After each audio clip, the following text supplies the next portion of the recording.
और inside stories के लिए मेरे इस YouTube चैनल को सब्सक्राइब करें और Facebook पेज को भी लाइक करें।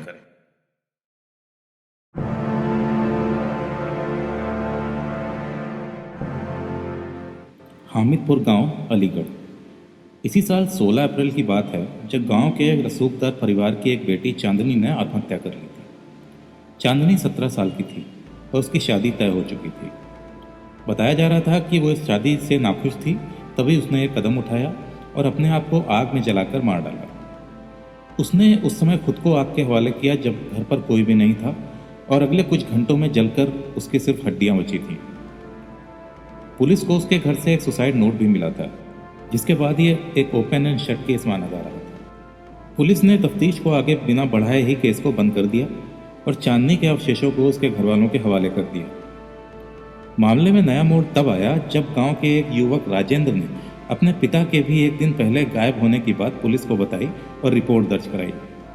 राजेंद्र के पिता 60 वर्षीय किशोर सिंह तुलसी पैलेस मैरिज होम के चौकीदार थे और कभी कभी डबल ड्यूटी भी करते थे।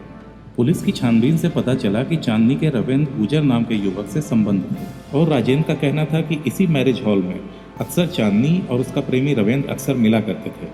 इसलिए उसे ये शक है कि उसके पिता ने इन दोनों को साथ देख लिया होगा और बदनामी और पोल खुल जाने के डर से इन दोनों ने अपने परिवार के साथ मिलकर उसके पिता को मारा है और जो अंतिम संस्कार किया गया है वो चांदनी का नहीं बल्कि उसके पिता किशोर सिंह का है। उसी दिन से रविंद्र भी लापता था। चांदनी के माँ बाप नहीं थे, वो अपने चाचा और ताऊ के साथ रहती थी। रविंद्र चांदनी के एक भाई का दोस्त था जिससे उसके संबंध बन गए थे। पुलिस को सबसे पहले यह एक ऑनर किलिंग का मामला नजर आ रहा था। उन्होंने रविंद्र को पलवल से उसकी बहन के घर से अरेस्ट किया। उसके हाथ और पैर बुरी तरह से जले हुए थे और उसके अनुसार किशोर सिंह ने इन दोनों को जब उस गेस्ट हाउस में देखा तो वो इसकी शिकायत करने चांदनी के घर पहुंच गया, जहां इसकी बात सुनने के बाद चांदनी के घर वालों ने बदनामी के डर से इसी को जंगल में ले जाकर जला दिया और कुछ बची हुई अस्थियां उठाकर ये सॉन्ग रचा कि चांदनी ने आत्महत्या कर ली है। उन्होंने रविंद्र को भी जलाने का प्रयास किया मगर वो भाग गया। पुलिस को बार बार रविंद्र के बयानों में खामियां नजर आ रही थी। वो हर पल अपना बयान बदल रहा था। इसलिए पुलिस ने जब उससे सख्ती बरती तो उसने बताया कि असल कहानी क्या थी। उसने बताया कि उसका चांदनी के साथ लंबे समय से अफेयर था और वो लोग अक्सर इस गेस्ट हाउस में मिला करते थे। चांदनी की शादी तय हो गई थी मगर वो ये शादी करना नहीं चाहती थी और इन दोनों को सूझ ही नहीं रहा था कि क्या किया जाए। 11 अप्रैल के दिन किशोर सिंह चौकीदारी की ड्यूटी पर था जब उसने इन दोनों को वहां आपत्तिजनक हालत में देख लिया। उसने ये धमकी दी कि वो दोनों के घर वालों को इसके बारे में बताएगा।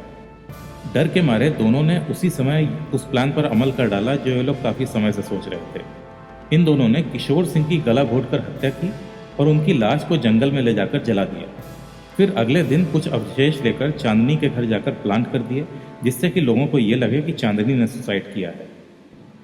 रविंद्र गुजर के पिता नहीं है, 2 भाई और एक बहन है। एक भाई एमपी में रहता है जबकि दूसरा भाई पलवल में मजदूरी करता है। इसकी बहन भी पलवल में रहती है जिसके पास यह वारदात के बाद अपनी अपाचे बाइक से पहुंच गया और वहीं रहने लगा। वहीं पर यह अपने जले हाथ पैर का इलाज भी करवाने लगा। इसके आगे इसका कहना यह था कि उसके पास सारे पैसे खत्म हो चुके थे और हाथ पैर जले होने की वजह से वो कहीं काम भी नहीं कर पा रहा था। दूसरी ओर चांदनी उसको फ्रस्ट्रेट कर रही थी। वो लगातार उस पर दबाव डाल रही थी कि वो जल्दी से जल्दी उससे शादी कर ले।